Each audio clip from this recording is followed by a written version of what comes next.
So yun, what's up mga kaperson? Ari mga kaperson, may gipakulo, may paagahan nga tubig kag okra. So tubig kag okra mga kaperson. So ayaw po, ganapuit na po yung tubig kayo. Pagkay matalas ng sabor siya. So ari mga kaperson. So butangan ko ni sa honey, isang jutay lang, may honey ko diyo. Nahan mga kaperson, ari kaperson. Butangan ko ni sa honey mga kaperson. May honey. Ano sabor? Yan. Dolas suwa ba? Tawag ng honey para mag-lain-lain sabor bro. Sa kutsara ako danlog ba? Ito lain. Dolas suwa nga tambis. Agapti pa yung person ang ipagahan. Ay person no. Tao nga raw. Ukra ginala, hilaw na ukra hilaw.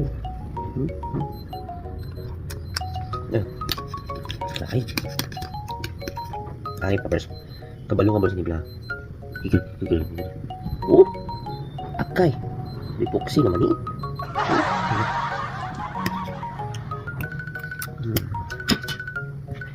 Person.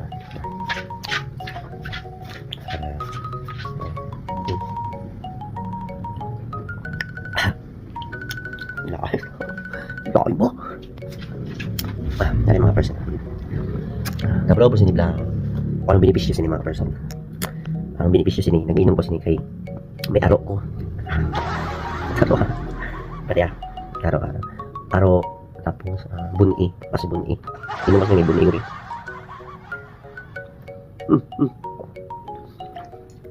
Lain. Pati ko hindi buni. Pati ko pakakasalo sa arthritis. Pagkano pa benepisyo sa isang okra? Comment nyo kung anong benepisyo pag sinin na okra ng iplugayan ng dahil ng giniyaw sa tag. Kagabi pa niyagagahan ko pa o.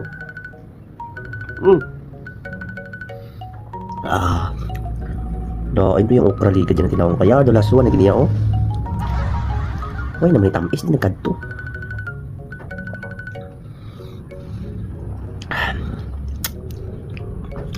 Kakasapagin niya sa kung person sa ingron kag sa lanag.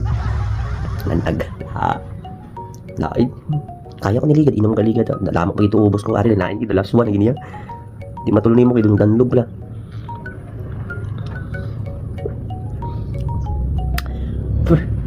Di na ako magpaagas ini pala. Lain, danlog lagi katama yan.